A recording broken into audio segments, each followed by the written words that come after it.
Hello everyone, ನಮಸ್ತೆ. ಇದು ಬುಧವಾರದ mini vlog. ಇವತ್ತು ಮಧ್ಯಾಹ್ನ ಊಟಕ್ಕೆ ಅಂದ್ಬಿಟ್ಟು ಚಿಕನ್ ಸಾರನ್ನು ಮಾಡ್ಕೊತಾ ಇದ್ದೀನಿ.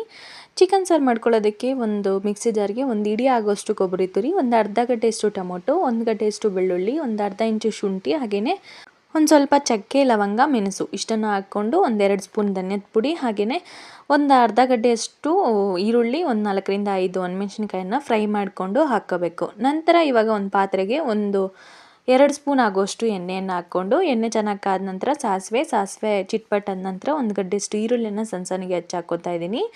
ನಂತರ ಇದಕ್ಕೆ ಒಂದು ಅರ್ಧ ಟೊಮೊಟೊನ ಕೂಡ ಹಾಕ್ಕೊಂಡು ಚಿಕನನ್ನು ಸೇರಿಸ್ಕೊಂಡು ಒಂದು ಸ್ವಲ್ಪ ಅರಿಶಿನ ಪುಡಿ, ರುಚಿಗೆ ತಕ್ಕಷ್ಟು ಉಪ್ಪನ್ನು ಸೇರಿಸ್ಕೊಂಡು ಒಂದು 2 ನಿಮಿಷ ಇದನ್ನು ಹಾಗೆ ಫ್ರೈ ಮಾಡ್ಕೋಬೇಕು ಎಣ್ಣೆಯಲ್ಲೇ.